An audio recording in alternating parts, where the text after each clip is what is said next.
محمد احسن تحصیلدار کے دونوں بچے محسن اور رضیہ تھے تو حقیقی بہن بھائی، مگر نامعلوم احسن کس طبیعت کا باپ تھا کہ اس کی وہی نظر محسن پر پڑتی تو محبت میں ڈوبی اور رضیہ پر پڑتی تو زہر میں بجھی۔ سمجھدار، پڑھا لکھا، مگر ظالم کی عقل پر ایسے پتھر پڑے تھے کہ دیکھ کر خوش ہوتا، نہ سوچ کر نادم۔ محسن کی تعلیم پر روپیہ پانی کی طرح بہایا گیا تھا، مگر رضیہ غریب کو استانی تک میسر نہ تھی۔ کچھ اس لیے نہیں کہ وہ تعلیم نسواں کا مخالف تھا، بلکہ اس لیے کہ وہ اپنی کمائی میں اس کو حقدار ہی نہ سمجھتا تھا۔ محسن کے پاس جوتی کے 8 10 جوڑے اور رضیہ کے پاس صرف ایک، وہ بھی مہینوں کی ٹوٹی پھوٹی تو نہیں مگر ٹوٹی ہوئی سے بھی بدتر۔ محسن کے پاس ایک نہیں درجن بھر سوٹ اور رضیہ کے پاس انہیں گنے 2 دوپٹے، اور لطف یہ کہ جو کچھ بھی رضیہ کو میسر تھا وہ اس کا حق یا باپ کی محبت نہیں، صرف صفیہ کا اصرار تھا، ورنہ واقعات تو یہی کہتے ہیں کہ رضیہ کھلے سر اور ننگے پاؤں بھی پھرتی تو احسن کو ملال تک نہ ہوتا۔ باپ کی اس لاپرواہی اور بے پرواہی پر بھی وقت رضیہ کے ساتھ تھا۔ صفیہ جہاں شوہر کی اس کمی پر افسوس کر رہی تھی، وہاں اس نے اپنے فرائض کی ادائیگی میں ہمیشہ اس نقصان کی تلافی کی، اور جہاں تک بھی ممکن ہوا اس کی تعلیم و تربیت میں انتہائی کوشش کرتی رہی۔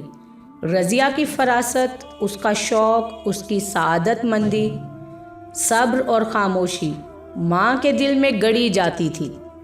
وہ اس کے یا اس کے باپ کے سامنے نہیں، تنہائی میں اکثر روتی۔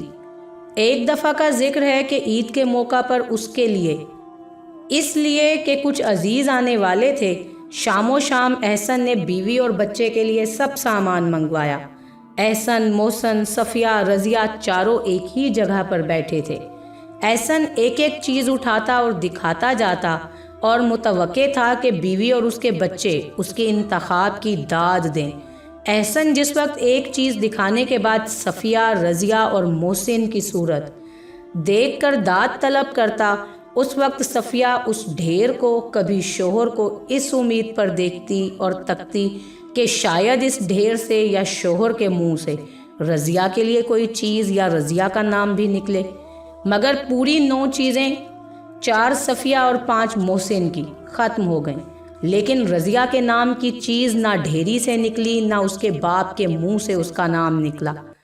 محسن نے باپ کی محبت اور کوشش کی داد دی، دل کھول کر دی اور پیٹ بھر کر دی، مگر صفیہ کے سامنے اس وقت ایک اور ہی سما تھا۔ وہ اوپری دل سے تعریف کرتے ہوئے اٹھی، ساتھ ہی خیال آیا کہ اللہ غنی، مسلمان بچیاں جو ماں کی چوکھٹ پر چند روزہ مہمان ہیں، بھائیوں کے مقابلے میں اتنا حق بھی نہیں رکھتی کہ 5 کے مقابلے میں ایک ہی چیز آ جاتی اس معصوم کے لیے بھی۔ میں جانتی ہوں کہ رضیہ کے پاس سب کچھ ہے، اور میں نے حیثیت سے زیادہ اور ضرورت سے بڑھ کر اس کا سامان کر بھی لیا ہے۔ مجھے یہ بھی معلوم ہے کہ یہ سب کچھ اس کے باپ کی ہی کمائی کا بنا ہے، لیکن اس کے واسطے اگر ایک چیز اس وقت آ جاتی تو اس کا دل کتنا بڑھ جاتا۔ باپ اس کی خوشی 2-4 روپے میں بھی مول نہ لے سکا۔ محسن، خدا اس کی عمر دراز کرے، آگے اور پیچھے، آج اور کل، مالک اور مختار ہے، لیتا ہے اور لے گا، مگر رضیہ کہاں اور یہ گھر کہاں؟ صفیہ شوہر کے پاس سے ایک خفیف بخار دل میں لے کر اٹھی تھی، مگر کمرے تک پہنچتے پہنچتے ہل ہلا سی گئی، اور اس خیال کے آتے ہی آنکھوں میں آنسو بھر آئے۔ جانتی تھی کہ آنکھوں میں آنسوؤں کے قطرے تیر رہے ہیں، اور چاہتی تھی کہ اس حالت کو ظاہر بھی نہ ہونے دے، مگر اس جذبہ محبت نے جو مامتا کی آغوش میں پلا تھا بے قابو کر دیا، اور بچی کی صورت دیکھنے کو منہ پھیرا۔ ایک ساکت مجسمہ تھا جو رضیہ کی صورت میں گم سم باپ کے سامنے بیٹھا زمین کو تکے چلا جا رہا تھا۔ ماں نے بچی کی خاموش صورت کو دیکھ کر اس کے دل کی کتاب پڑھی اور ٹھنڈا سانس بھر کر آگے بڑھ گئی۔ احسن بیوی کا یہ رنگ دیکھ کر حیرت میں ادھر آیا اور کہنے لگا، بس وہی ایک رونا پٹنا کہ رضیہ کے لیے کچھ نہ آیا، اس کے پاس سب کچھ تو موجود ہے۔ بیوی نے جواب دیا، موجود تو محسن کے پاس بھی ہے، میاں صاحب بولے کہ محسن اور اس کی کیا برابری؟ بیوی بولی وہ کیوں؟ میاں بولے وہ گھر کا مالک، یہ پرایا دھن۔ بیوی خاموشی سے صورت ہی تکتی رہی۔ اس کے علاوہ جو بچی کو مل گیا وہ غنیمت ہے۔ بیوی خاموشی سے بس صورت ہی تکتی رہی اپنے شوہر کی۔ محسن BA میں کامیاب ہوا تو رضیہ 10 انگلیاں 10 چراغ تھی، اور ایک یہی کیا، ماں کی توجہ اور ماں کی کوشش نے انسانیت کے تمام جوہر اس میں کوٹ کوٹ کر بھر دیے تھے۔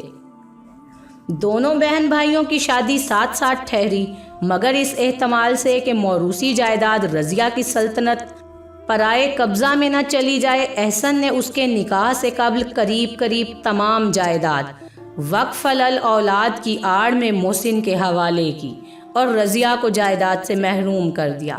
صفیہ نے بوتیرا غل مچایا، مگر یہ تو بڑا کام تھا۔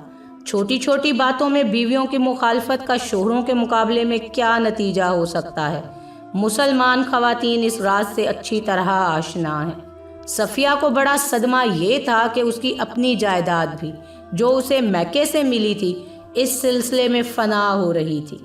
مسلمان قلم کی طاقت اور اپنی زبان کے زور سے جھٹلا لیں، مگر ہے کوئی مسلمان جو ایمان سے یہ کہہ سکے کہ بچوں والی بیوی، بہو اور داماد والی یا ہونے والی شوہر کی اتنی مخالفت کے بعد کہ ایسی دستاویز پر دستخط نہ کرے، اس کے گھر میں خوش رہ سکتی ہے؟ احسن کے پنجرے میں صفیہ ہر چند پھڑ پھڑائی، مگر معاشرت اسلامی کا موجودہ لاسا اتنا تیز اور اتنا گہرا تھا کہ جتنی تڑپی اتنی ہی چپکی ہو رہی۔ گھر میں ہفتہ بھر قیامت بپا رہی، اور اس کے بعد احسن نے اندر کی آمد و رفت قطعاً بند کر دی۔ صفیہ برس 6 مہینہ کی بیاہی نہ تھی، 20-22 برس کی گھرستن نہایت ہی استقلال سے شوہر کا مقابلہ کیا۔ اس حالت اور ایسے موقعوں پر مسلمان مردوں کے پاس نکاح ثانی کا حربہ چلتا ہوا ہتھیار ہے، مگر صفیہ اس کو بھی خاطر میں نہ لائی اور میاں سے صاف کہہ دیا کہ گھر اگر موم اور نون کا ہے کہ دھوپ سے پگھلے اور پانی سے بہے تو میں کہاں تک روکوں گی؟ بسم اللہ، آج کیا کل اور کل کیا، آج نہ کیا کل اور کل نہ کیا پرسوں۔ مطالبہ حقوق نسواں کو لغو اور فتنہ قرار دینے والے وہ مسلمان جو کچھ فرمائیں ہمارے سر آنکھوں پر، مگر خدارا وہ بتائیں کہ اس موقع پر جب احسن نے ہر طرف سے ناکام ہو کر فیصلہ کیا کہ وہ رضیہ کے نکاح کا ہی خاتمہ کر دے اور تمام عمر بیٹی کو وداع نہ کرے، تو صفیہ کیا کرتی؟ اس فیصلہ نے صفیہ کی گردن شوہر کے سامنے جھکا دی۔ اس کی اکڑ، اس کا استقلال، اس کا ضبط سب فنا ہو گئے، اور اب جائیداد کی تقسیم تو الگ رہی، اس کو نکاح کے ہی لالے پڑ گئے، اور یہ سوچ کر کہ میری وجہ سے غریب بچی کی عمر تباہ و برباد ہوتی ہے، اس نے کاغذ پر دستخط کر دیے، اور اس طرح رضیہ ماں باپ کی جائیداد سے محروم وداع ہو کر سسرال رخصت ہوئی۔ حسن BA کے بعد قانون میں کامیاب ہوا، رضیہ ایک بچے کی ماں بنی اور صفیہ حج سے فارغ ہوئی۔ احسن پر فالج گرا اور وہ ہلنے کے قابل بھی نہ رہا۔ اس وقت گھر کا مالک اور سپید و سیاہ کا مختار، جائیداد کا منتظم محسن تھا، اور گو آمدنی معقول تھی۔ اللہ تللو نے مقروض کیا، اور نوبت یہاں تک آئی کہ جس گھر میں 10-5 ہزار روپیہ ہر وقت موجود رہتا تھا، اس میں 150 بھی مشکل سے ہی نکلتے تھے۔ صفیہ کی دور اندیشی تھی کہ کچھ روپیہ اپنے پاس لگا رکھا تھا، باقی زیور سے مدد لی اور حج کر کے واپس آئی تو محسن کا یہ رنگ دیکھ کر سناٹے میں رہ گئی، مگر لڑکا زندہ باپ کو مردہ سمجھ رہا تھا، وہ ماں کو کیا خاطر میں لاتا۔ محسن کی بعض دفعہ پریشانیاں ہی نہیں، فضول خرچیاں ماں کو سخت خلجان میں ڈال دیتی، اور اب وہ یہ سمجھ گئی تھی کہ عنقریب یہ مجھ سے بھی روپیہ طلب کرتا ہے، اس لیے گھر کی برابر والی مسجد کی تعمیر کے واسطے یہ بہت اچھا موقع تھا۔ اس نے فوراً شوہر کے کان میں بات ڈال کر جو کچھ زیور بچا تھا مسجد کی نظر کر دیا، مگر یہ خبر احسن اور صفیہ دونوں میں سے کسی ایک کو بھی نہ تھی کہ فالج کا دورہ ایسا سخت ہوگا۔ اور سنگدل بیٹا محسن عاشق زار باپ کو کتے کے ٹھیکرے میں پانی پلا دے گا۔ صفیہ کے پاس ابھی تھوڑی بہت کرچن موجود تھی، اسی کے طفیل اتنا تھا کہ معمولی علاج جاری رہا، ڈاکٹر حکیموں کی فیس نکل رہی تھی اور نسخے بھی آ رہے تھے، ورنہ محسن نے ایک دن کو کیا، ایک گھڑی کو بلکہ ایک پل کو بھی نہ پوچھا کہ کیا ہوا اور کیا ہو رہا ہے۔ جب متواتر باپ نے بلایا تو کھڑے کھڑے آیا اور ایک آدھ بات کی اور چلتا ہوا۔ اس کے 15 روز اسی طرح گزرے، اٹھ سکتا تھا نہ بیٹھ سکتا تھا۔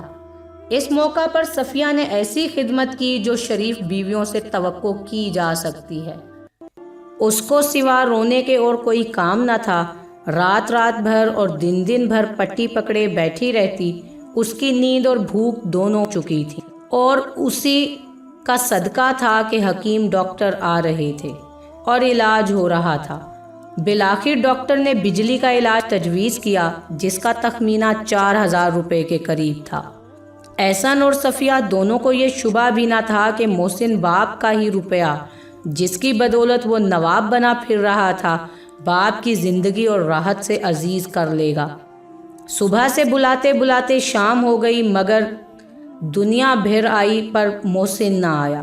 خدا خدا کر کے شام کو لوٹا تو باپ نے اپنے منہ سے ساری کیفیت سنائی اسے۔ بغیر جواب دیے چلا تو ماں پیچھے پیچھے گئی اور کہا، میاں پھر بجلی کے علاج کا انتظام کرو، ایک ایسی نظر سے جس میں تعجب اور غصہ دونوں شامل تھے۔ محسن نے ماں کو دیکھ کر کہا، تمہاری عقل جاتی رہی ہے، اول تو روپیہ ہے ہی نہیں، اور اگر ہوتا بھی تو علاج فضول ہے، میں نے معلوم کر لیا ہے، موت یقینی ہے، اگر کچھ روز کو بچ گئے تو اور سہانے روح ہوں گے۔ صفیہ کا قدم آگے نہ اٹھ سکا، زبان سے ایک لفظ نہ نکلا، اس کو تو کچھ نہ کہہ سکی مگر اپنے دل میں کہا کہ اس ناہنجار لڑکے کی ماں زمین شک ہو جائے اور سما جائے اس میں، اب میں جا کر کیا جواب دوں گی۔ کھڑی سوچ رہی تھی کہ رضیہ کا خط ملا۔ خط میں لکھا تھا کہ اماں جان آداب عرض کرتی ہوں، جب سے ابا جان کی بیماری اور ان کی کیفیت سنی ہے دل ہوا ہو رہا ہے۔ ہائے میرے ابا جان کو کیا ہو گیا، میں تو بھلا چنگا چھوڑ کر آئی تھی، مجھ بد نصیب کو تو ابھی معلوم ہوا ہے، اے اللہ کیا کروں۔ ڈپٹی صاحب کچہری میں ہے، جس طرح ہوگا آج ہی رات کو یا کل فجر حاضر ہوں گی، میرے آنے کا ذکر نہ کیجیے گا، خفا ہوں گے، میں سامنے نہ جاؤں گی، دور سے ہی شکل دیکھ لوں گی۔ اچھی اماں جان علاج میں کمی نہ کرنا۔ آپ کی فرما بردار بیٹی رضیہ الصبح میکے پہنچی، باپ کی حالت اور مفصل کیفیت سن کر الٹے پاؤں واپس گئی۔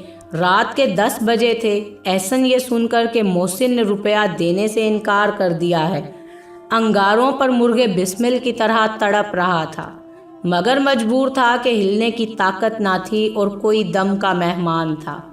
آنکھیں بند تھیں کہ ایک ہاتھ نے اس مفلوج ہاتھ کا ہاتھ اٹھا کر اپنی آنکھوں سے لگایا۔ احسن نے آنکھ کھولی تو دیکھا رضیہ سامنے کھڑی ہے اور آنکھوں سے آنسو بہے چلے جا رہے ہیں۔ وہ یہ سمجھ کر کہ باپ کو میری صورت سے تکلیف نہ ہو، ہاتھ جوڑتی ہوئی پیچھے ہٹنے لگی تو صفیہ نے کہا، رضیہ یہ 4000 روپے لائی ہے اور کہتی ہے کہ میں نے جو 4000 روپے اس کو نقد شادی میں دیے تھے اس میں سے یہ لے لیجئے اور علاج کیجئے۔